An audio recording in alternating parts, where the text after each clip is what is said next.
marido da Monique, pai do Pedro, que estava ministrando aqui. Aprove ao Senhor naquele dia o Adson levar a gente para São Pedro, o pastor Robson não deu para ir, e o Lucas, que vai com a gente, também não pôde ir. Aí o Adson se disponibilizou a nos levar para lá. E a gente estava falando das coisas de Deus, falando das coisas do reino. E aí de repente o Espírito Santo começou a usar o Adson para tocar no assunto de cura, do que Deus estava fazendo aqui, nesse tema que a gente terminou, né, do ano do testemunho. E aí o Espírito Santo começou a usar o Adson para falar dos sinais que Deus estava fazendo aqui, cada final de culto, na oração, lá no São Pedro. E aí eu comecei a prestar atenção no que o Adson estava falando, e o Espírito Santo começou a me chamar a atenção. E ele disse assim: vocês descobriram uma chave que vocês estão usando muito na igreja, que é a chave da cura. Vocês começam a orar junto, vocês ligam a respeito de cura, e a cura acontece. Mas é necessário vocês descobrirem quais são as outras chaves que estão disponíveis para a igreja. E aí a gente no carro conversando, eu percebi que o Espírito Santo estava nos apontando um caminho, que Ele queria nos ensinar algo, que Ele queria nos mostrar que simplesmente aquilo que nós estávamos usando como cura era só a porta de entrada daquilo que o reino disponibiliza para cada um de nós. E através daquele dia que a gente estava indo para o São Pedro, nasceu essa palavra. O tema da minha mensagem nessa noite é as chaves do reino. Como o nosso tema esse ano é restauração, então eu queria falar sobre restaurando as chaves do reino. Mateus capítulo 16, versículo 19 diz assim: e eu lhes darei as chaves do reino dos céus. O que você ligar na terra terá sido ligado no céu, e o que você desligar na terra terá sido desligado no céu. Agora vai comigo para Mateus 18, versículo 18 ao 20. Tudo isso que eu estou te dizendo são palavras de Jesus. Diz assim: e eu lhes digo a verdade, o que vocês ligarem na terra terá sido ligado no céu, e o que desligarem na terra terá sido desligado no céu. Também lhes digo que se 2 de vocês concordarem aqui na terra a respeito de qualquer coisa que pedirem ao meu Pai no céu, os atenderá. Pois onde estiverem 2 ou 3 que se reúnem em meu nome, eu estou no meio deles. Já aconteceu de você ter alguma chave na sua mão, ou achar uma chave e você não saber aonde essa chave se encaixa? Qual porta que ela abre, ou qual cadeado que ela abre? Se você tem um molho de chaves que abrem portas na sua casa, acredito que você sabe cada chave, qual porta ela pode acessar. Eu tive uma experiência alguns dias atrás em São Pedro, muito difícil, porque eles me deram um molho de chave para abrir a célula lá, só que eu não tenho costume de abrir a célula. Então eu colocava uma chave, não abria, colocava outra, não abria, colocava outra, não abria. Eu comecei a ficar nervoso. Aí foi simples. Teve uma vez que a Fran só pegou a chave e foi abrindo porta por porta. E me deu uma raiva. Eu falei: eu estou aqui quase 10 minutos tentando abrir. A Fran chegou toda metida, pegou a chave. Por quê? Porque ela conhecia cada chave que acessava cada porta. Ela sabia que aquela chave habilitava aquela porta, que revelava um segredo, e aquela porta seria aberta. Então é sobre isso que eu quero falar nessa noite. Que chaves são essas que Jesus entregou para mim e para você? E como nós devemos fazer para usá-las de forma correta? Como que Deus nesses dias quer que eu e você executemos de forma graciosa e sábia essas chaves que Deus nos deu? Eu quero pregar nessa noite não somente para o seu entendimento, não para a sua alma, mas principalmente para o seu espírito. Porque o que eu vou falar nessa noite é muito importante, pode mudar a sua história como igreja, como família, como pessoa. Restaurando as chaves do reino dos céus. Nesse versículo que nós lemos, Mateus 16, 19, que Jesus fala: o que nós ligarmos na terra será ligado no céu, e o que nós desligarmos será desligado. A palavra desligar no grego significa luem, que é destravar, soltar e habilitar. E o significado da palavra ligar no grego é den, que significa trancar, proibir e desabilitar. Os termos ligar significa proibir por uma autoridade indescrutível. E desligar significa permitir por uma autoridade indiscutível. O que Jesus está nos falando? Que eu e você temos capacidade de proibir, de liberar, de trancar, de destrancar, de habilitar e desabilitar nas regiões celestiais tudo que estiver disponível a nós. Jesus está nos ensinando e nos dizendo que se nós, como igreja, entendermos, nós temos a capacidade de movimentar as regiões celestiais com aquilo que nós oramos, com as chaves que nós temos. É algo que nós precisamos compreender nesses dias, porque às vezes nós batemos na porta do reino e nada acontece. Por quê? Porque nós não sabemos qual chave certa que vai acessar aquela porta, que vai liberar aquele ambiente do qual eu estou buscando a resposta. Então é sobre isso que eu quero falar nessa noite. Quantos estavam aqui quando o pastor Robson falou o tema do ano na igreja? Quantos estavam aqui? Qual que é o tema desse ano agora de outubro que a gente virou? É o ano da? Amém. E qual o versículo que ele falou, você lembra? Atos, capítulo 3, versículo 21 diz assim: o qual é necessário que o céu retenha até os tempos da restauração de todas as coisas, de que Deus falou por boca dos seus santos profetas desde a antiguidade. Mas nota aí, o versículo diz, até que o céu retenha quem? Retenha Jesus. O céu está segurando Jesus até a restauração dos tempos de todas as coisas. O versículo diz, até os tempos da restauração. Então o que é que o autor de Atos está falando? Que existe um tempo para cada restauração na vida da igreja. Existe um tempo para cada restauração na sua vida, na sua casa, na sua família, seja qual área for que você precisa dessa restauração. O texto diz que há tempos da restauração. Então cada tempo determina um tipo de restauração, um tipo de movimento do céu, um tipo de chave que vai habilitar você a estar nesse lugar e viver aquilo que Deus tem. A palavra hebraica restauração se chama tikkun, que significa fazer algo com ou a partir de. Então a palavra restauração no hebraico significa tikkun, fazer algo a partir de ou com. Então você tem uma chave, e essa chave que você tem, essas chaves que você tem, ela te habilita a fazer algo com ou a partir do que você tem.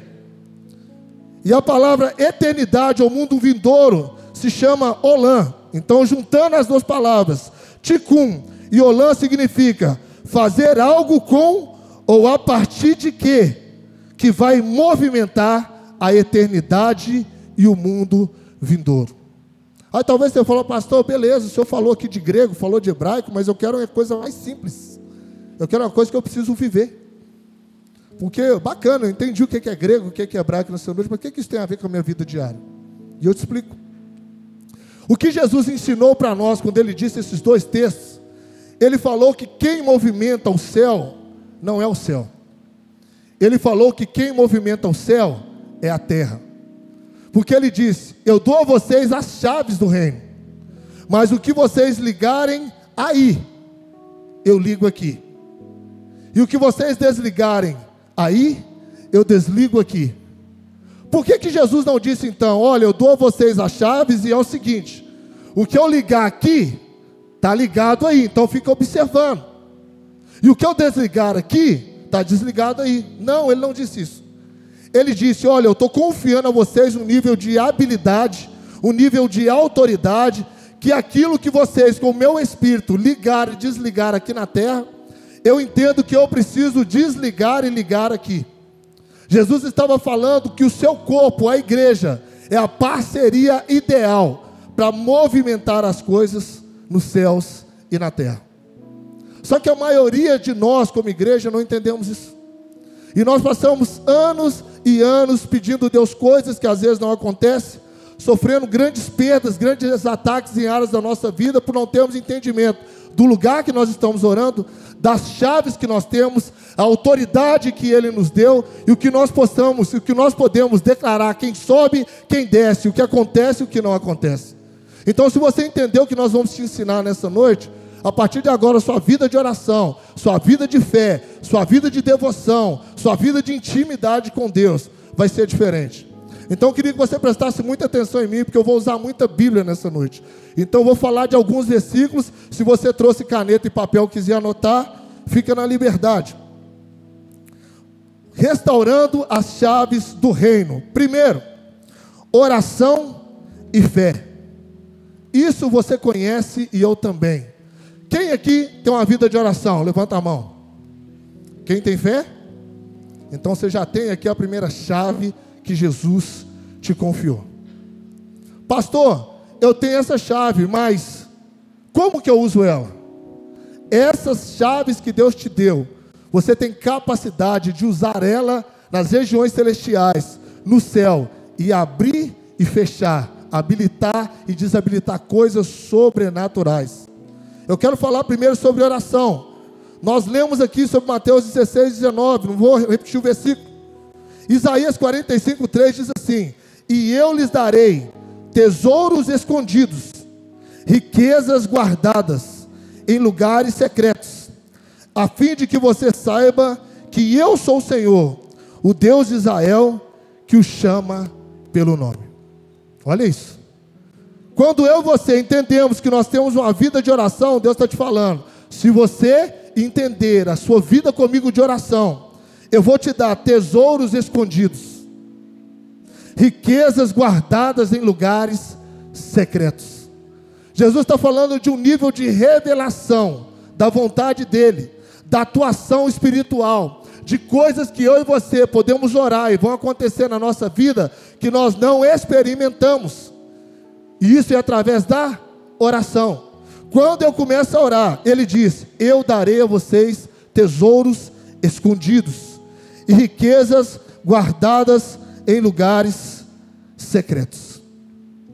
Outro versículo, Mateus capítulo 18, nós lemos, versículo 18 ao 20, Ele diz: e eu lhes digo a verdade, o que vocês trancar, proibir, desabilitar na terra, terá sido trancado, proibido e desabilitado no céu. Mas o que vocês destrancarem, soltarem e habilitarem na terra, terá sido destrancado, soltado e habilitado no céu.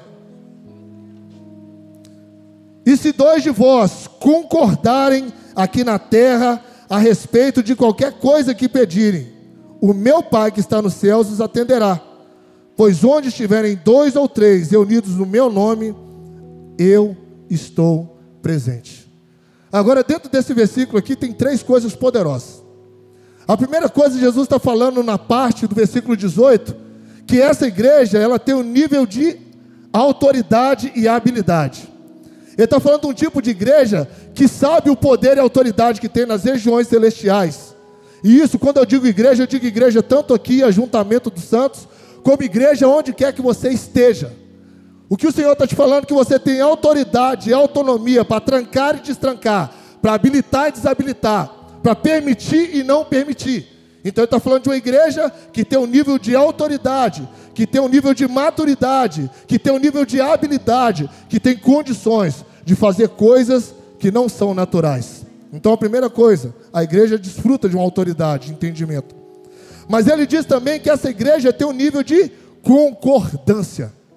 Ele está falando que se eu e você entrarmos em oração, concordando, vai começar a acontecer coisas que nós jamais imaginamos.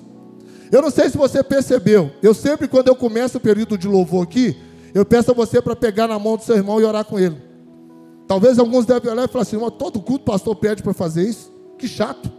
Eu não gosto de pegar na mão, um calor desse, pegar na mão do irmão para orar.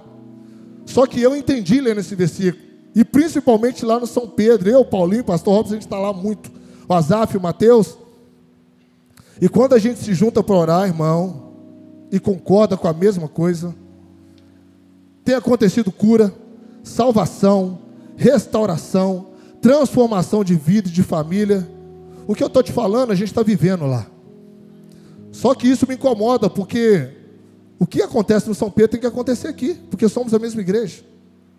Então, quando eu e você concordamos a respeito das mesmas coisas, começa a haver um movimento no céu, um movimento na terra, e aí Jesus faz. Então, primeiro, a igreja tem uma autoridade. Segundo, ela entra numa só concordância. A partir daquele momento, não é só o meu interesse, não é só o seu interesse, tem a ver com o nosso interesse coletivo. É aquela ideia de eu não venho para o culto só para buscar para mim, não. Nós viemos buscar por nós, porque nós somos um povo, uma igreja, um ajuntamento. O culto individual, você faz um secreto na sua casa, que é culto coletivo. Aqui você tem que olhar para o seu irmão, igual Pedro falou, e falar com ele. No hino do corpo e família, você tem que pegar na mão dele, sorrir para ele e falar: eu preciso de ti, porque certamente em algum momento você vai precisar. Então, culto congregacional é coletividade, não é individualidade. Individualidade é você no seu quarto em secreto, seu pai te vê e te recompensa. Quando nós entendemos essa profundidade, vai ter uma explosão de glória, de manifestação profética, de cura, de sinais. Nós vamos sair do culto normal de arrupio. Eu já cansei, não sei você. Eu acho que Deus pode fazer mais nesse tempo de restauração. Eu acho que Deus pode fazer desse lugar diferente. E o Senhor está te falando nessa noite. Tem algumas chaves que estão com você, mas você precisa compreender aonde você vai acessar. E a terceira parte aqui, Jesus diz: eu estou no meio deles. Então, quando nós temos autoridade, quando nós temos concordância, tem presença. Porque se não tem esses três elementos aqui, entendimento de quem eu sou nas regiões celestiais, se eu venho no culto e venho prestar um culto individual e não sou conectado na coletividade, pode acontecer da presença de Jesus não estar no culto. Não sou eu que estou forçando o texto, ele diz: se vocês ligarem, se vocês concordarem, eu estou no meio de vocês. Autoridade, concordância e presença garantida. É isso que nós precisamos entender. Mas pastor, como que eu faço com essa questão de concordância? Paulo nos ensina. Filipenses capítulo 2, versículo 2 a 4, diz assim: então, completem a minha alegria, presta atenção, concordando sinceramente uns com os outros, amando-se mutualmente e trabalhando juntos, com a mesma forma de pensar e um só propósito. Paulo está te dizendo, quando você for pegar na mão do seu irmão para orar, seja sincero, concorda com sinceridade. Se nós estamos te dando direção, pega na mão do teu irmão, ora pela vida dele, ora pela casa dele, irmão. Começa a orar com sinceridade, fala: Senhor, eu quero me unir ao meu irmão, eu quero declarar sobre a casa dele, sobre a família dele, sobre os dias dele, sobre 2024, que será diferente, porque nós podemos estar no mesmo culto, mas não concordando sinceramente. E aquele que tem os olhos de fogo, que contempla o nosso coração, sabe do quanto de verdade tem dentro de nós. Porque se eu pego na mão do meu irmão, se eu estou obedecendo uma direção, mas lá dentro eu não sou sincero na concordância, o Senhor está olhando e fala assim: você está pegando a mão porque alguém te pediu. E aí o céu não se movimenta, por quê? Porque não há sinceridade em concordância. Quando eu pego na mão do meu irmão, quando eu me uno no mesmo propósito, o céu se move, por quê? Porque é uma sinceridade de desejo. É uma sinceridade de querer que aconteça na vida dele, na minha vida, na nossa vida. E onde o Senhor vê sinceridade, Ele opera. Mas o texto também diz: amando-se mutualmente e trabalhando juntos com a mesma forma de pensar e um só propósito. Então ele está falando de sinceridade, amor e pensar e ter o mesmo propósito. Irmão, não tem quem para essa igreja. Não tem pecado, não tem diabo, não tem mundo, não tem questionamento, não tem murmuração. Não sejam egoístas, nem tentem impressionar ninguém. Sejam humildes e considerem os outros mais importantes que você. Não procurem apenas os próprios interesses, mas preocupem-se também com os interesses alheios. Isso aqui é uma chave que Paulo está dando para nós. Olha, não sejam egoístas. O que ele está falando? Você vem para o culto, não pensa só em você. Pensa no teu irmão. Pensa como ele chegou no culto. Como um abraço, uma oração, uma palavra de Deus sobre a vida dele pode transformar o culto dele. igual a Cora estava liberando aqui na hora do louvor. E ele diz: nem tentem impressionar ninguém, sejam humildes, considerem os outros mais importantes que vocês. Isso aqui é tremendo. Quando você se preocupa em orar pela causa do irmão, fala assim: opa, eu vou me identificar com aquilo que o meu irmão está precisando de oração. Há um segredo aqui. Quando eu não sou egoísta e não olho só porque eu preciso e começo a me identificar com a causa do meu irmão, Jesus olha para mim, olha para você e fala assim: porque você se importou e deixou de lado aquilo que é seu, o que é seu eu cuido, e você ajuda ele naquilo que ele precisa. Porque agora você não é alguém que precisa, mas você é alguém que está dando, intercedendo, se identificando com a necessidade do seu irmão. É o que Paulo está nos dizendo. Não procure apenas seus próprios interesses, mas preocupe-se também com os interesses alheios. O que é isso, pastor Henrique? Paulo está nos dizendo que quando eu e você nos preocupamos com a causa do próximo, o Senhor olha para nós e vê que nós somos a igreja. O Edmar falou no sábado, na nossa reunião de discipuladores, ele disse algo muito profundo que Jesus disse em João 17. Jesus disse: o mundo vão saber que vocês são meus discípulos, que eu estou na igreja, quando vocês tiverem amor uns com os outros. O mundo vai perceber que a gente não é mais uma religião, nem um clube social, nem um grupo de pessoas que se ajunta na quarta e nem no domingo. Quando nós tivermos amor uns com os outros, quando nós nos identificarmos com aquilo que uns estão passando, mesmo que você não esteja. É isso que Paulo nos ensina. Então ele diz que concordar sinceramente é movimentar o céu, é falar: quando eu pego na sua mão, quando eu chamo você para um propósito de oração e jejum, quando eu tomo a tua causa com você, eu sinceramente estou falando: Deus, eu acredito e oro com Ele, jejuo com Ele, espero com Ele, clamo com Ele, que os céus entram em movimento e o Senhor responde. E aí, quando você se une ao seu irmão em oração, em jejum, em entrega, Jesus diz que Ele está no meio de nós. E onde Jesus está, irmão? Milagres? Agora, quais que são os tipos de oração que a Bíblia determinou para mim e para você? Mateus, capítulo 6, versículos 7 e 8. Nas orações, não fiquem repetindo o que vocês já disseram, como fazem os gentios. Eles pensam que Deus os ouvirá porque fazem orações compridas. Não sejam como eles, pois antes de vocês pedirem, o Pai de vocês sabe o que vocês precisam. Mateus 6,31. Portanto, não se preocupem dizendo: o que vamos comer? O que vamos beber? O que vamos vestir? Essas coisas ocupam os pensamentos dos gentios, mas o seu Pai Celestial já sabe o que vocês precisam. Deixa eu te dizer algo.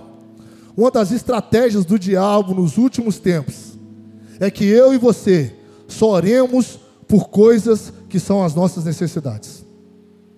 Nós nunca vamos experimentar um nível de oração, um tipo de oração que o céu quer ouvir dos nossos lábios, enquanto nós estivermos orando por coisas. Pastor, você está me falando que é errado orar por isso? Não, eu estou te falando que não é necessário, porque o seu Pai já sabe o que você precisa. Jesus está falando que isso é oração de gentil. Sabe o que é oração de gentil?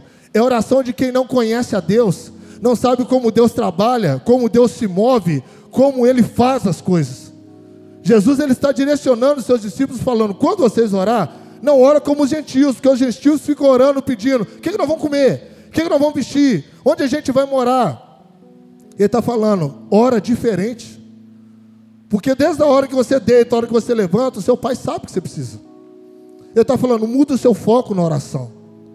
Começa a orar aquilo que a pauta do céu quer te entregar. Você já perguntou para o Espírito Santo o que é que você precisa orar nesses dias?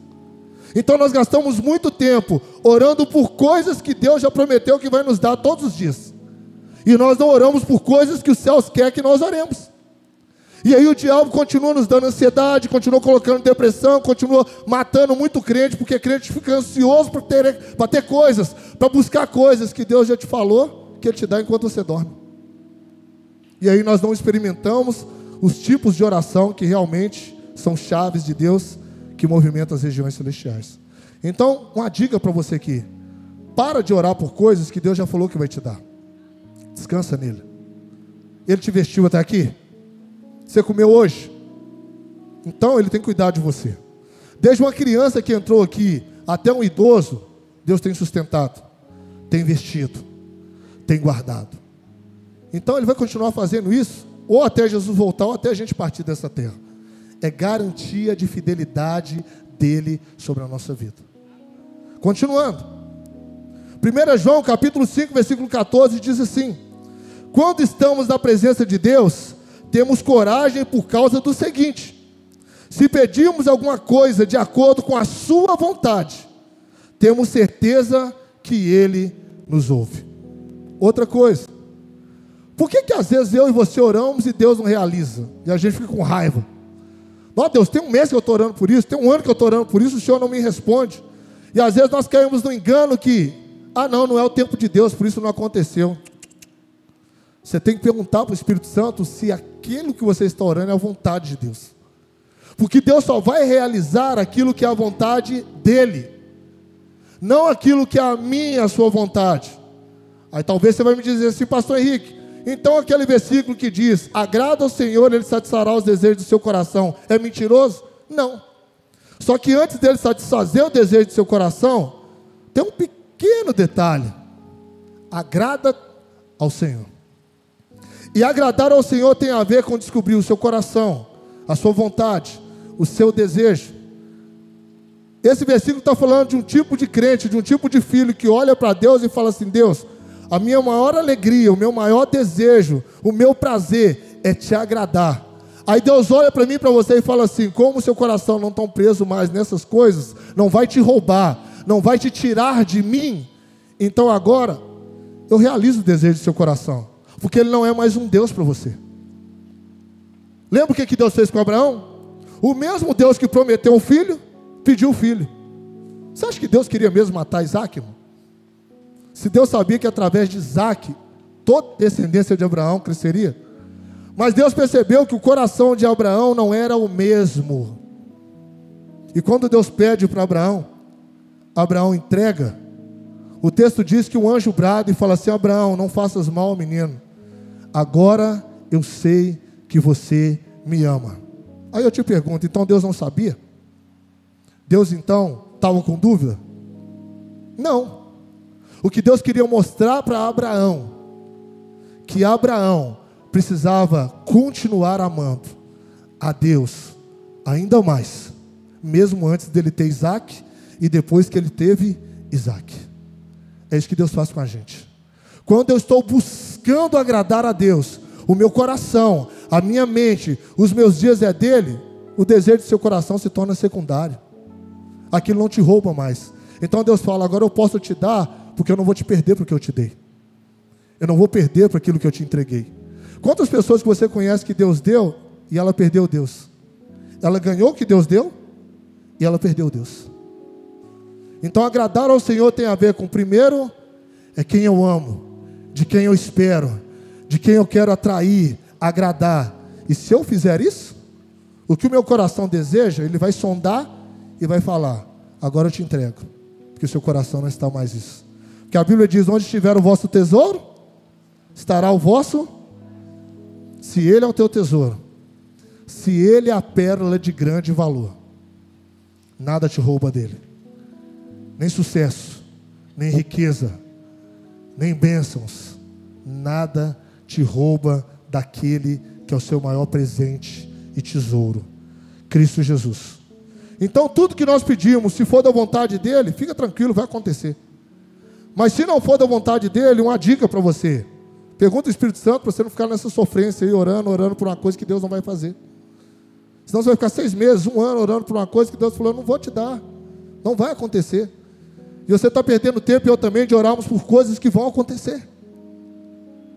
1 João capítulo 3, versículo 22 diz assim: aquilo que pedimos dele recebemos, porque guardamos os seus mandamentos e fazemos diante dele o que é agradável. Outra chave aí, ó. Aquilo que pedimos dele recebemos. Por que eu vou receber? Porque eu guardo os seus mandamentos e faço diante dele o que é agradável. Então você quer receber algo de Jesus esses dias? Guarda o mandamento. Agrade a ele. E a sua oração vai entrar no nível de experiência que você não teve. Quais são os tipos de oração, então, que Deus quer que eu e você desfrutamos? Dentro dessas chaves aqui, restaurando. Oração de ação de graça. Atitudes ou atos de gratidão. Não é o simples fato de agradecer ou dizer obrigado, mas a expressão de um coração agradecido. Qual que é o outro tipo de oração? Oração de adoração.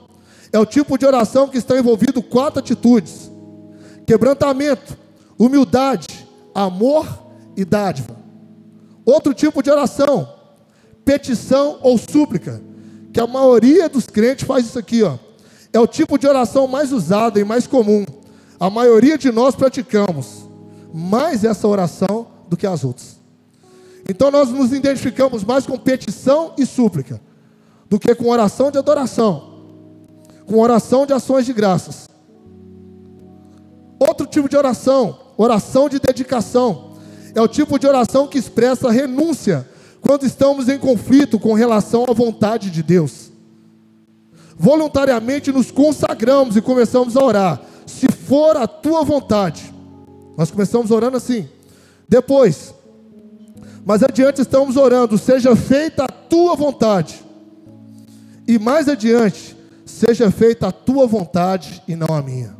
Deu para perceber? Primeiro nós oramos: se for da tua vontade. Porque nós começamos a entrar em conflito com a minha vontade e a vontade de Deus. Mas quando nós entramos nesse nível de oração de dedicação, depois nós dizemos: seja feita a tua vontade.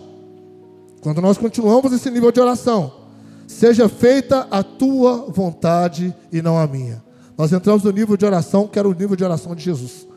Porque nós entramos no nível de confiança e entrega. Ele sabe o que faz.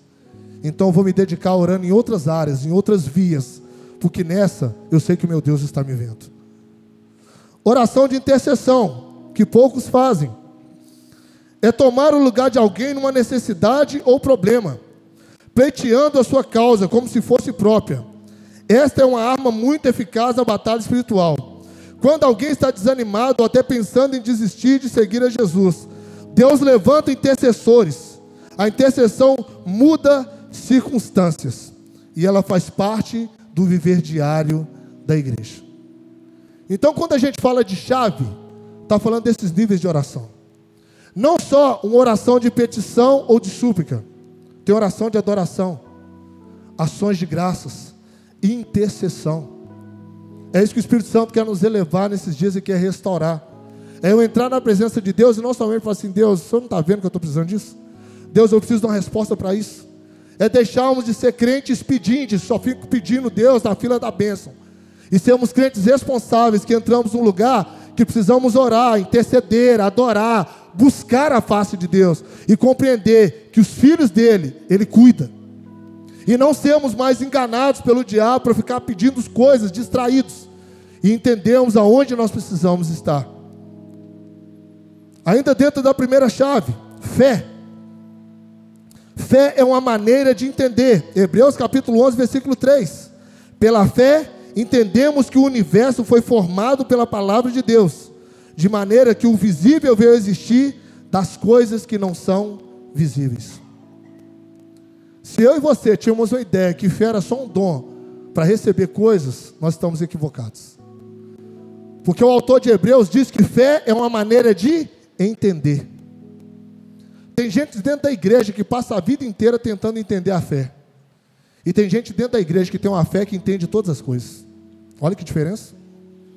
Então fé não tem a ver com aquilo que eu faço para receber, mas fé tem a ver com aquilo que eu preciso entender de Jesus, de igreja, do reino de Deus, das coisas espirituais, daquilo que Ele me confiou. Então fé é uma maneira de entender as coisas.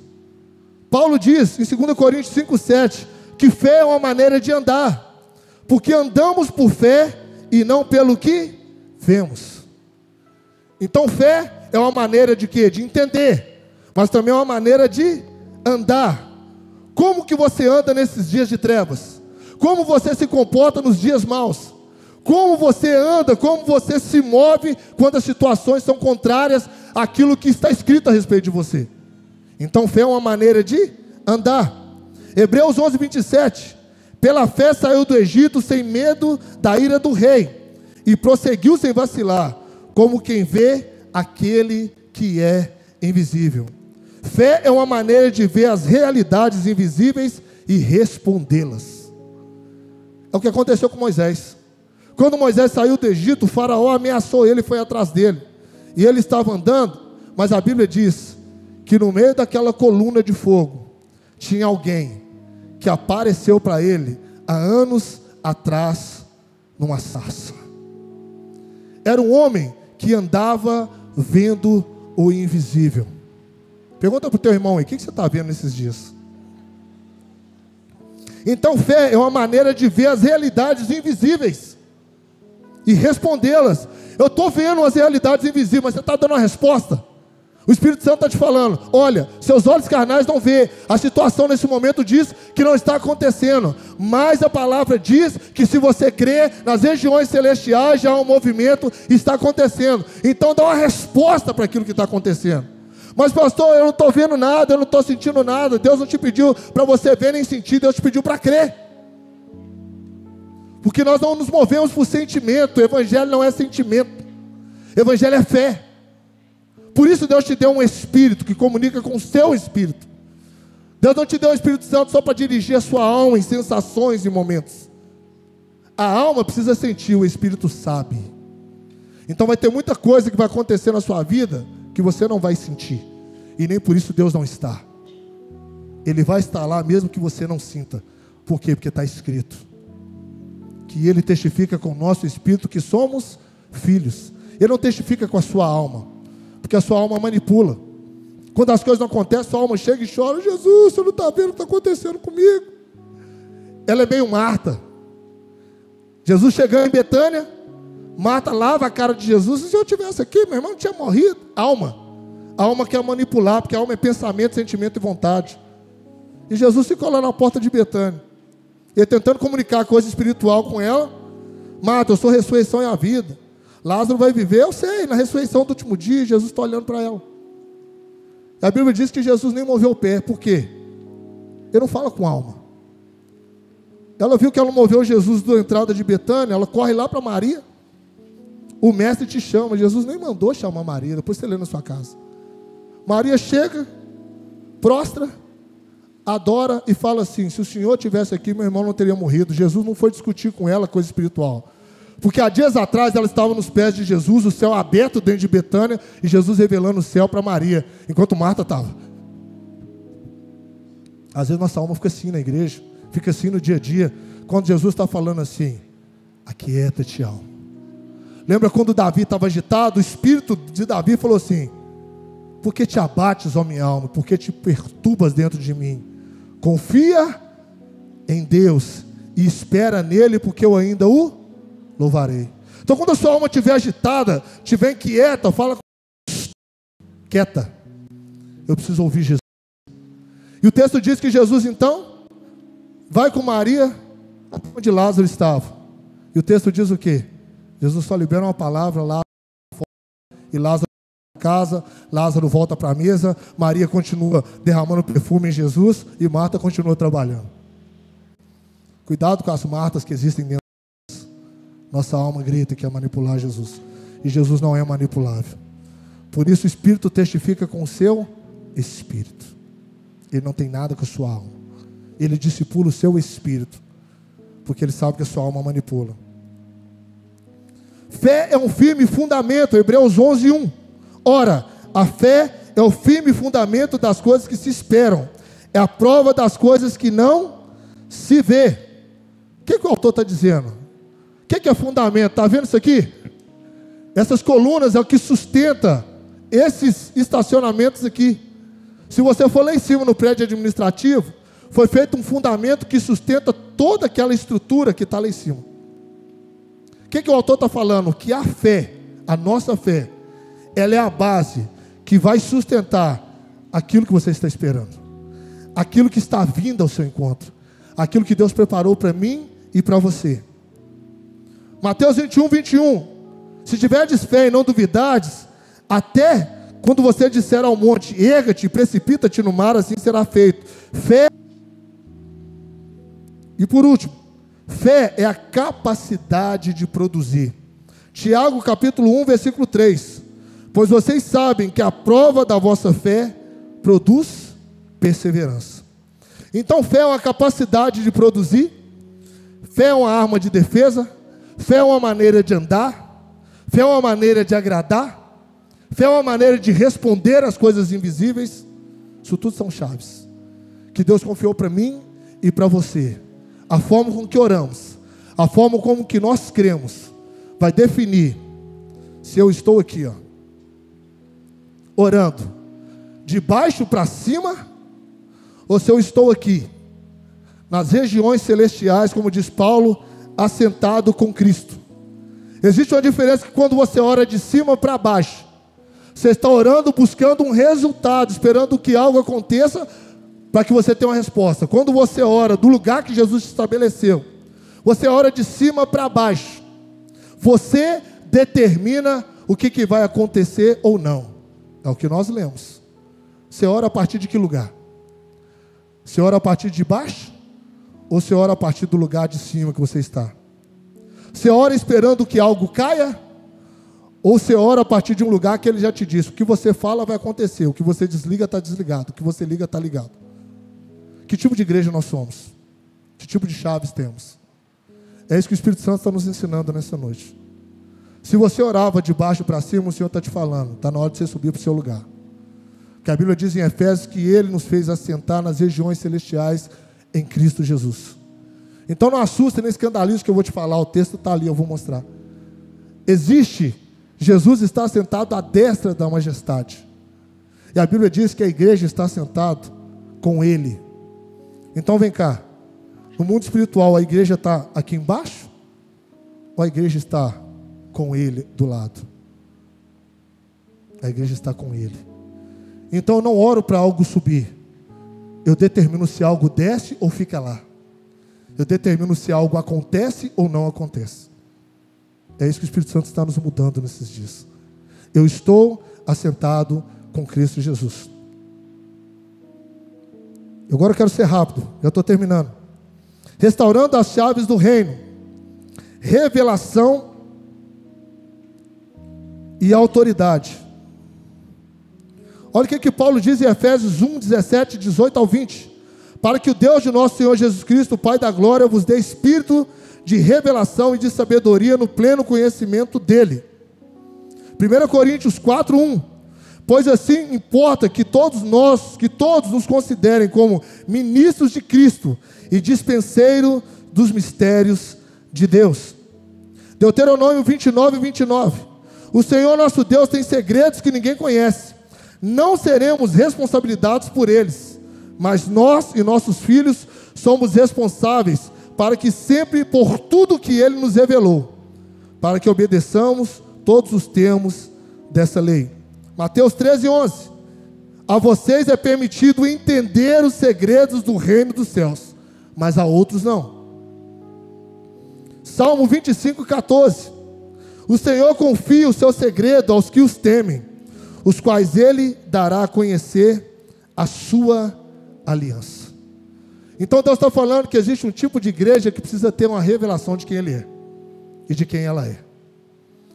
O tanto de revelação que você tem de Jesus, que você tem do reino, que você tem do céu, que você tem da Bíblia, que você tem de você, vai determinar o lugar a partir de onde você ora, do que acontece ou não. Outra coisa, para a gente encerrar, autoridade. Efésios capítulo 3, versículo 9 ao 12. Também nos deu o privilégio de fazer com que todos vejam como se realiza o plano secreto de Deus. Deus que criou tudo, escondeu esse segredo durante os tempos passados. E isso aconteceu a fim de que agora, por meio da igreja, olha o que Paulo está falando, por meio de quem? Da igreja.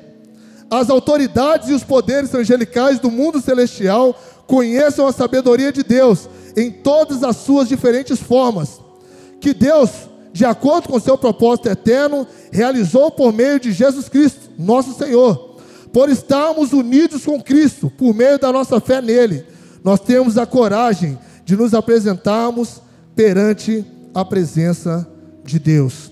E o último versículo, Efésios capítulo 2, versículos 6 e 7.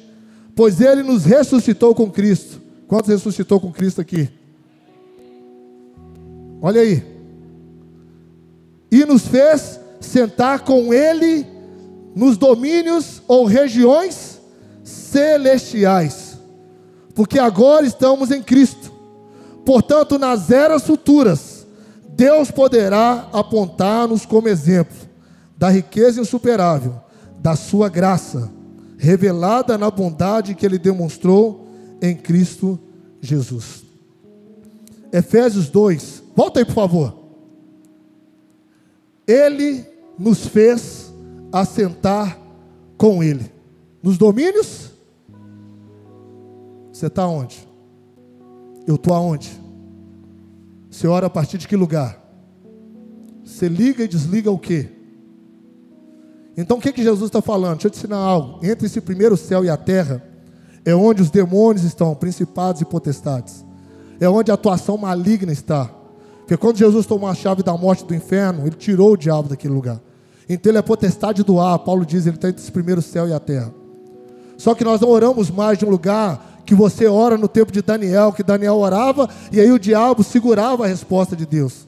Hoje não, hoje a igreja está acima de principado e potestade. O que Jesus está te falando é que, se você entender no Espírito que você está orando de um lugar, não tem mais quem segura a tua oração, segura a tua resposta, segura a ação de Deus na sua vida. Por quê? Porque agora é você que determina, pela autoridade que você tem, o que vai acontecer e o que não vai. Então, eu não estou mais orando e falando, a minha resposta, a minha bênção, o que eu estava esperando aconteceu, deve ser que tem algum demônio segurando a minha bênção, a minha vida, alguma coisa. Não, porque o texto diz que ele te fez assentar com ele. Deixa eu te falar, eu não conheço na Bíblia e na história algum demônio que tentou parar Jesus. E se a igreja é o seu corpo, se a igreja está sentada com ele, então não tem demônio que pode parar o que Deus disse a seu respeito. Não tem nada que pode paralisar o que está vindo ao seu encontro. Por isso eu queria ser muito instrutivo para você nessa noite. E na próxima vez que eu pregar, eu quero continuar essa palavra. Mas é para te dar um start mesmo. Nesse tempo de restauração, Jesus ele está te dizendo, eu dei para vocês chaves. Agora vocês são responsáveis por aquilo que está na mão de vocês. Vocês estão aptos. Eu te dei o meu Espírito. Vocês têm a minha palavra. E agora vocês têm as chaves, que habilita e desabilita, que move, que fecha, que abre. Jesus está te ensinando. E agora vocês entenderam nessa noite. Eu não estou lutando contra as trevas.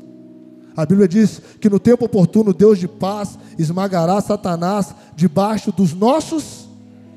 Então não é debaixo dos pés de Jesus, é debaixo do seu.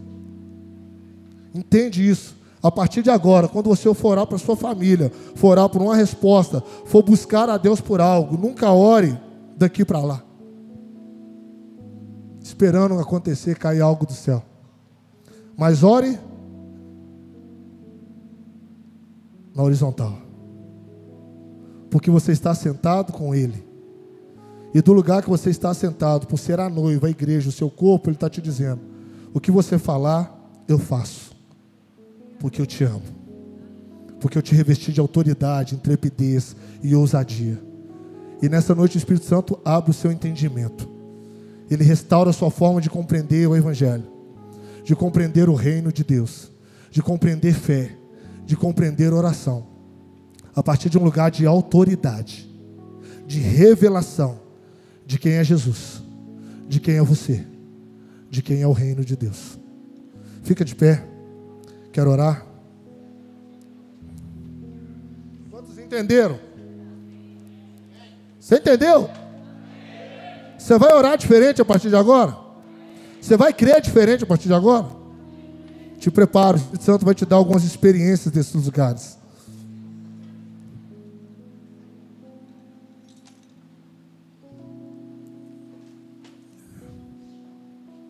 Espírito Santo, nós adoramos o nome de Jesus nessa noite. A forma com que nós entendemos, Espírito Santo, o reino, o Evangelho, Jesus, nós como igreja. É a forma que vai determinar aquilo que pode acontecer, aquilo que não pode acontecer, aquilo que vai acontecer, aquilo que não vai acontecer. Se esses dias de restauração, Espírito Santo, nós oramos, restaura o nosso entendimento, restaura a nossa percepção, entrega, sede e fome pela Tua palavra, nos dá um novo nível de oração, um novo nível de entendimento sobre fé, nos dá um novo entendimento sobre autoridade e revelação de quem Tu és, de quem nós somos. Nós oramos, Espírito Santo, nesses dias, que possa ser repreendido toda incompreensão, toda dúvida, toda incapacidade, tudo aquilo que o inimigo tentar colocar, tentar atrapalhar aquilo que está escrito, que é de direito nosso, nós rejeitamos.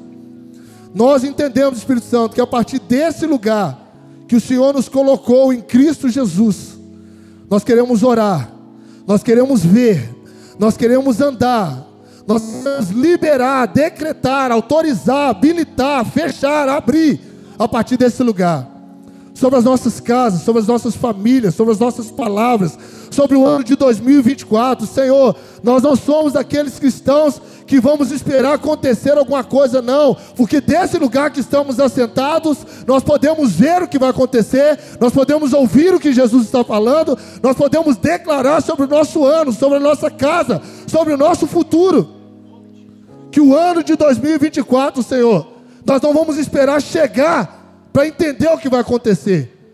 A partir desse lugar que estamos assentados, nós vamos ouvir o coração de Jesus, e Ele vai nos mostrar o que está nos esperando, e como nós vamos andar, como nós vamos ver, e como nós vamos crer a partir desse lugar.